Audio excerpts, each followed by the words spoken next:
Tantor Audio, a division of Recorded Books, presents Star Wars and Philosophy Strike Back. This is the Way.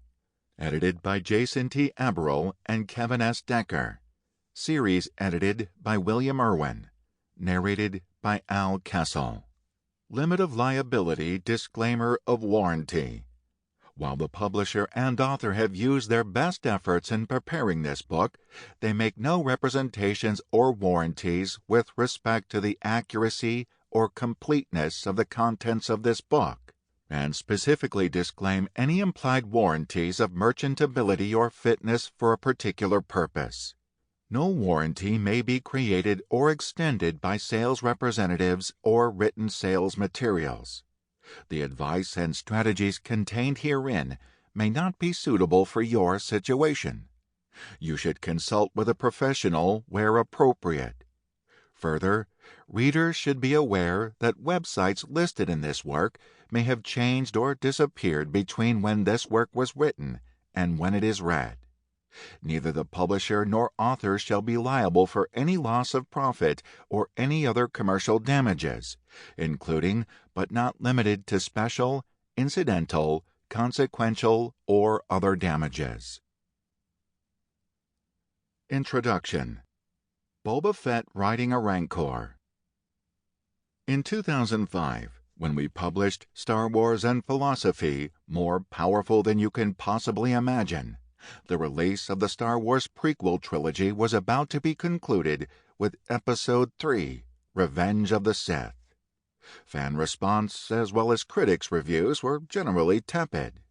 The best we could have hoped for was that George Lucas might redeem himself by completing the last 3 films in a planned 9-film arc that would come to be known as the Skywalker saga.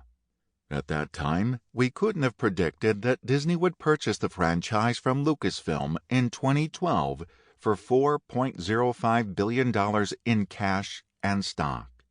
The next year, Disney announced an ambitious slate of standalone Star Wars films, as well as hinting at a sequel trilogy. It also announced that the Star Wars Expanded Universe would be rebranded Legends and no longer be canon. Only Lucas's episodic films and television series The Clone Wars would be considered canon in addition to new works. For fans of Mara Jade, the Yuuzhan Vong, and Borsk Phalia, it was tantamount to literary genocide. Would Disney Lucasfilm recreate the post-Return of the Jedi galaxy in an equally entertaining and philosophically interesting way? Although Star Wars had become an integral part of American culture, we also couldn't have predicted the extent to which it would become a touchpoint for controversy in the American culture wars of the early 21st century.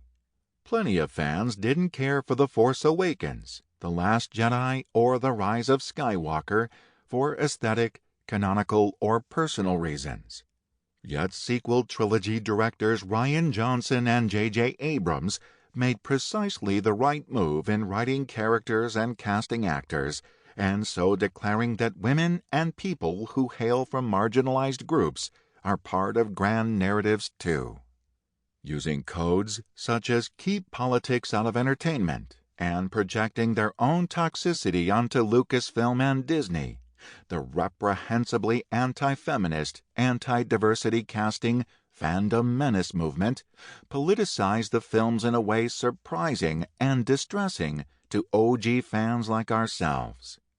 Yet, the very fact that such a distasteful response occurred shows that, like other great sci-fi fantasy narratives, Star Wars can hold a mirror up to our own culture and offer a poignant critique. Finally, we wouldn't have guessed in 2005 that Star Wars could have been revivified through its television presence. After all, prior to Gennady Tartakovsky's 2003 Clone Wars miniseries, Star Wars on TV existed as little more than formulaic children's programming, from the intentionally lost canon of the Star Wars Holiday Special in 1978 to the 1980s Droids and Ewoks animated series and live-action Ewok specials. The 7 seasons of the Clone Wars that premiered on Cartoon Network in 2008, however, offered a serious and multi-layered set of story arcs for Obi-Wan Kenobi, Anakin Skywalker, Padme Amidala, and their opponents. Further miniseries airing on the Disney Plus streaming network, created and guided by Dave Filoni and Jon Favreau, have shown that it's still possible to get Star Wars right. That magical mix of humor, action, empathy, characterization, exciting quests, and fan service. On the premiere of The Mandalorian, one of us told his classes that it was the best Star Wars film to be released since Return of the Jedi. And yes, we finally got to see what must be the fantasy of so many franchise enthusiasts: Boba Fett riding a Rancor. This volume is a little different from our previous ones. We want to thank Marissa Kors, formerly an editor at Wiley Blackwell, for her insistence that this book follow a chronological structure, beginning with topics from Episode 1 like what does the ethics of the Force share with natural law theories of morality, and moving forward in time through the original trilogy to a critical assessment of the value of friendship between Rey, Finn, and Poe in the sequel films. Because of this chronological structure, we've been able to include chapters that focus on philosophical topics in the animated series Rebels and The Bad Batch, standalone films Rogue One and Solo, and The Mandalorian. We've also been able to encourage our authors to reflect on how their topic fits into the history of the greater Star Wars universe. Sometimes they delve into Legends material to make their claims, a move licensed by the argument of Roy T. Cook and Nathan Kellen in The Ultimate Star Wars and Philosophy. You must unlearn what you have learned. The conventions and practices that were shaped and encouraged by Lucasfilm themselves with regard to the canon-non-canon divide, in particular the dynamic, negotiable, and participatory nature of this distinction, throws some doubt onto whether or not Lucasfilm truly has the authority to unilaterally dictate which Star Wars stories, or versions of stories, fans should take to be genuine parts of the central story. Star Wars is, after all, about rebellion, they add. If you're interested in the ways in which newer Star Wars narratives demonstrate the importance of ethnicity on alien worlds, or how love and sex with a droid like L337 would work, it works. You'll find answers within. If you've ever wondered if Count Dooku's Separatist Freedom Movement has anything to say about the struggle for social justice in the USA in the 21st century, we've got you covered. The metaphysics of time and why we ought to maintain hope in dark times are both addressed in the coming pages. Our contributors even explored defenses of director Rian Johnson's take on a defeatist Luke Skywalker and posed the question, should you eat Baby Yoda?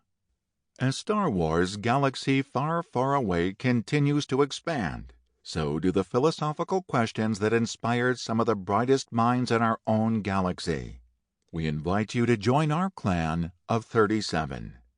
Sometimes the dark side makes it hard to see what other philosophical lessons Star Wars has yet to teach us, and yet, here we are. This is the way. Part 1. Episodes 1 through 3. 1. Another solution will present itself. The Phantom Menace, Taoism, and Doing Without Trying.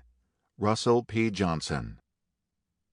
The Phantom Menace, TPM, is one of the most polarizing films in the Star Wars franchise.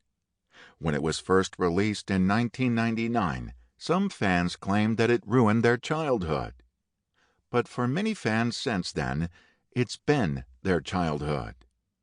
Ironically, Taoism, the philosophical religion that rejects controversy and division, has a lot to do with this controversial and divisive movie.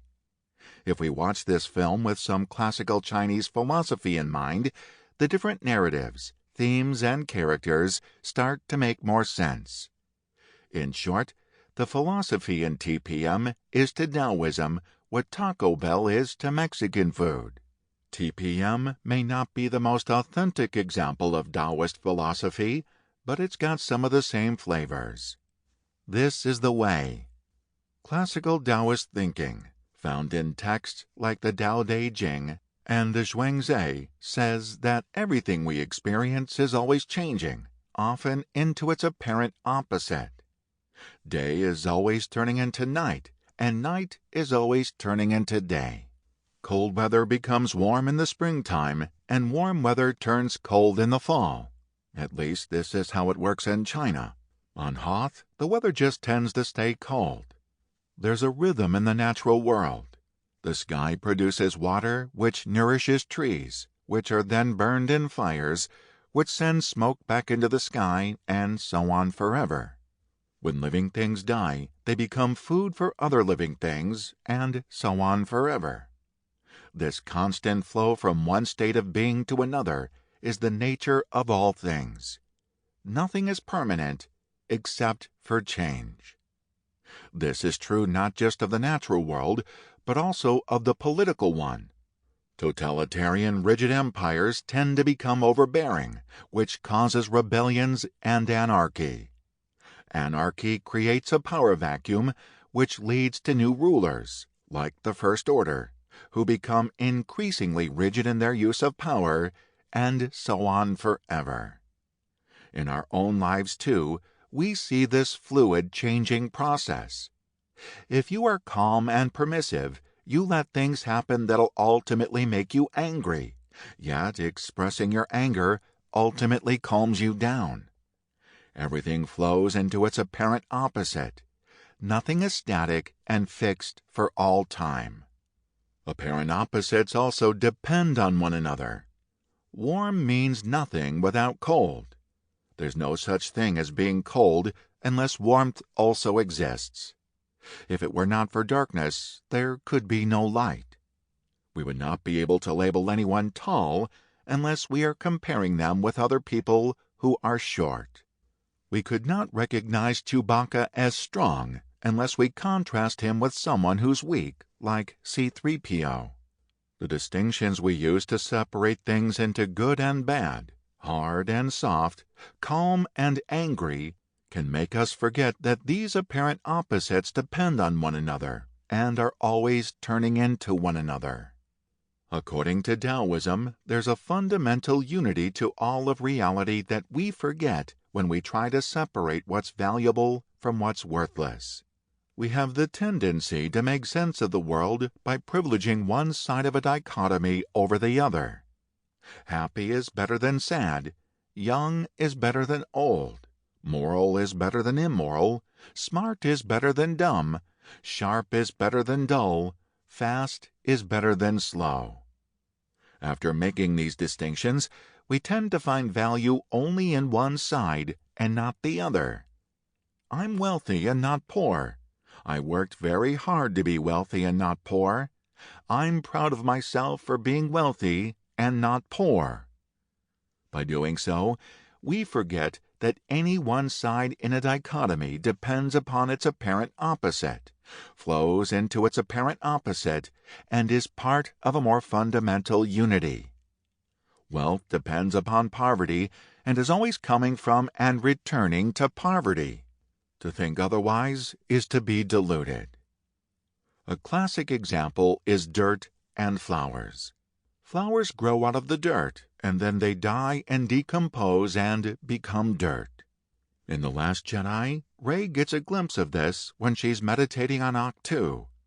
Life, death and decay that feeds new life. For Taoists, the human problem is basically that we want there to be flowers without dirt. We want to hold on to one thing at the expense of its apparent opposite, but that's impossible.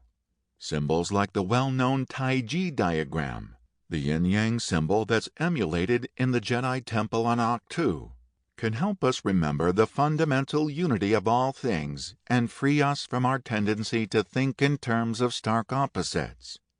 Everything contains within itself the seed of its opposite, so apparent opposition is always misleading. In addition to those symbols, Taoist writings also feature many stories where someone who may seem useless, another pathetic life form, turns out to be successful, or something that seems to be worthless turns out to be invaluable. One classic example is a tree so gnarly and curved that it cannot be turned into planks for building. The tree grows to a great height and provides shade for the emperor, and it's able to do that precisely because of its worthlessness. As the Tao Te Ching says, the soft, the weak prevail over the hard, the strong. Just as we see the tiny primitive Ewoks help topple the technologically sophisticated and powerful Empire. A symbiont circle. In TPM, there's similar emphasis on the inevitability of change and the tendency for opposites to depend on each other. In one scene, young Anakin Skywalker has just been freed and is saying goodbye to his mother, Shmi. He complains, "I don't want things to change." And Shmi responds, "But you cannot stop the change any more than you can stop the suns from setting." This sounds a lot like the Zhuangzi. Just as we cannot keep the sun, or suns, from setting, so all of our efforts to hold on to happiness, wealth, or reputation are ultimately going to fail. But since the sun has to set in order for there to be a new morning the next day, we too can let ourselves change without really suffering any loss. TPM also features many examples of those who are apparently useless and worthless triumphing over those who have better training, technology, or skills. The local boy Anakin implausibly defeats Sebulba, who always wins. The young and naive Queen of Naboo drives out the powerful Trade Federation. The little droid R2-D2 restores power to the shield generator. The primitive Gungan militia holds their own against the vastly superior droid army.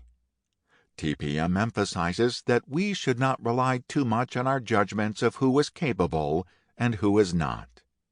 The seemingly insignificant slave boy is in the process of becoming a Jedi Knight, and the seemingly indestructible droid control ship is in the process of becoming space dust.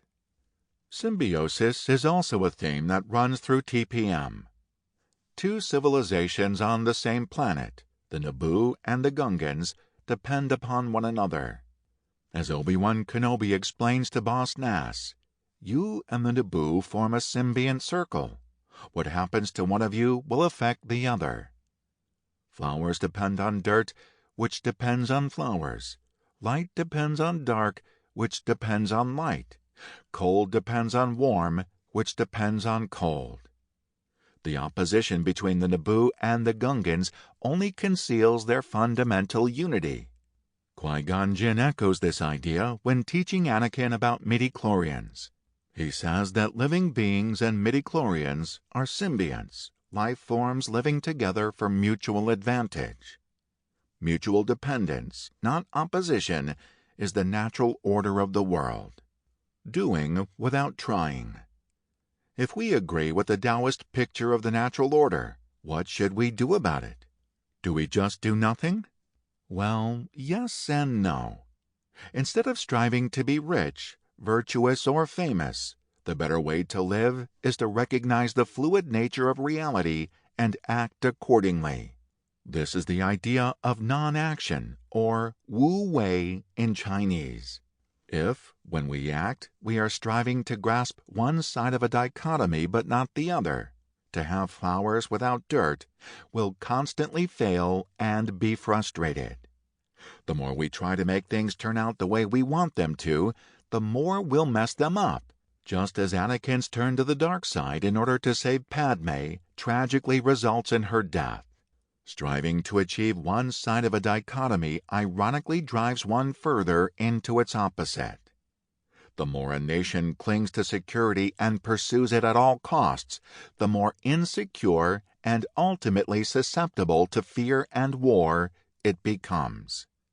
The more a parent tries to control a child, the more rebellious the child will become. The harder you concentrate and try to accomplish something, the more you'll psych yourself out and become unable to do it. Taoists read history this way too. One dynasty overreaches and tries to control too much or govern too strictly, and then that dynasty collapses, making room for the next dynasty. The old republic, out of fear and war, becomes the empire, which later collapses, and the new republic is born, which then falls to the first order until the last is defeated, not by a navy, but just people. If our actions align with the natural flow of reality, however, we'll be able to succeed without really having to do anything. The person who moves fastest down the river is not who swims the hardest, but who positions themselves so they are carried along by the current. Taoist sages, Zen-Ren, give up anxiously trying to make things turn out how they want them to be. Instead, they let their actions be governed by the same fundamental unity that governs the constant flow of change in the natural world, the social world, and the emotional world. The Tao Te Ching says, "Act on things and you will ruin them. Grasp for things and you'll lose them. Therefore the sage acts with non-action and has no ruin, lets go of grasping and has no loss." The way to gain power and long life and peace is paradoxically by not trying to achieve them. Acting organically instead of intentionally, you can live in the moment rather than using all of your energy to try fruitlessly to bring about a specific future. So if you had to give a one-sentence summary of Taoism, you could do a lot worse than, do or do not. There is no try. Concentrate on the moment. TPM is filled with characters who are not living in the moment but are focused on the future.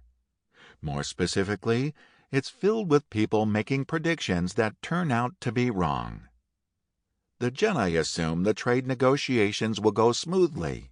They are right, but not in the way they expect. The Trade Federation leaders assume the Jedi will be no match for their destroyer droids. They are wrong. Jar Jar predicts that the bosses will do terrible things to him. That does not happen. Amidala thinks the Senate will side with her. They will not. Newt Gunray thinks Amidala will be easy to control. Wrong. Palpatine says that the Jedi will be no match for Darth Maul. Half true. Watto says he knows Sebulba's going to win. He does not. Captain Panaka thinks this is a battle they cannot win. They do. I could go on, but you get the idea. Every story involves characters not knowing what's going to happen. This creates dramatic tension and is art being true to life. But more than most movies, TPM's characters keep thinking they know what's going to happen, keep trying to make things happen, and keep misjudging the future. One theme in TPM is that predictions and assumptions are, in general, best avoided, which connects with the Taoist emphasis on existing in the moment rather than trying to discern the future and make it turn out the way you want it to. To be empty and open to what happens is wiser than being fixated on your expectations, assumptions, and plans. Taoism emphasizes that success comes most often through a complex set of factors too multifarious to comprehend or even take into consideration. It's not that you should not want good things to happen, but rather that the act of trying to bring about your understanding of a good future is as likely to bring misery as to bring happiness. Good outcomes are often unplanned and spontaneous, and we should be open to what happens rather than focusing our energy on trying to make something happen. Taoist stories depict apparent chance bringing about good fortune, people finding something exactly when they were not looking for it, or folks saving the day exactly when they stopped trying to play the hero.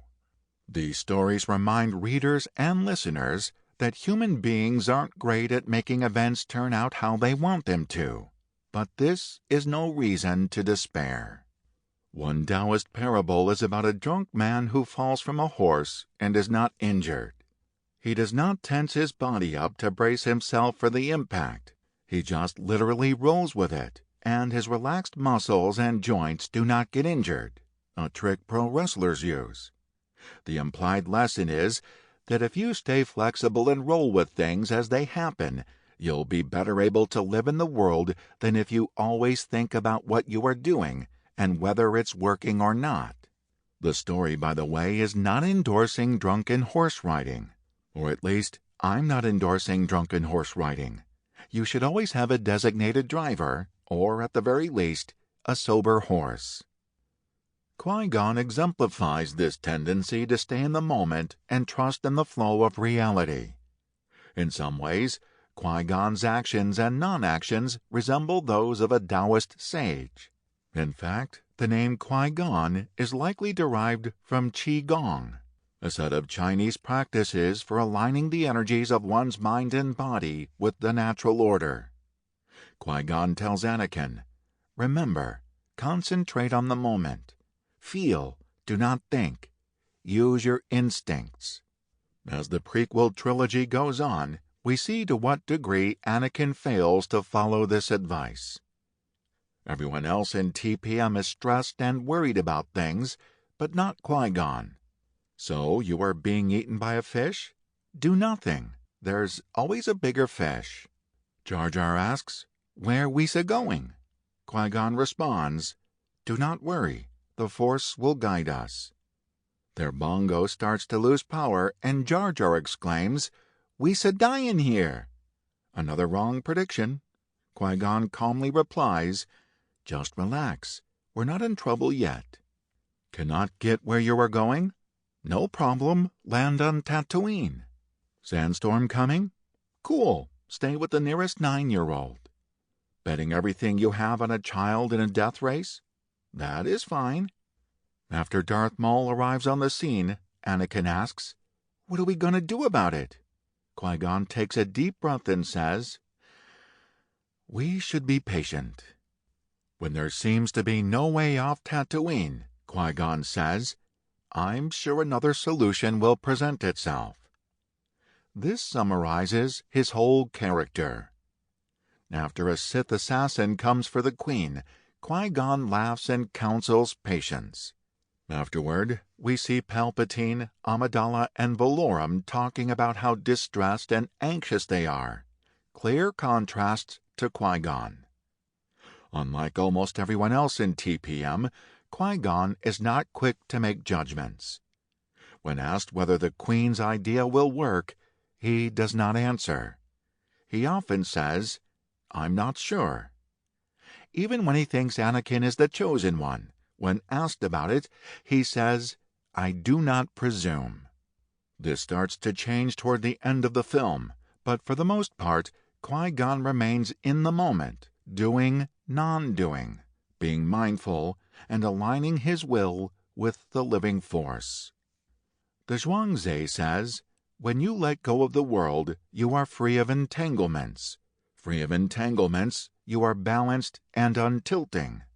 Balanced and untilting, you are reborn along with every presence that confronts you." This sounds like Qui-Gon Jinn. He is not chasing a goal so much as allowing every encounter to show him something, acting based on what each changing moment offers to him.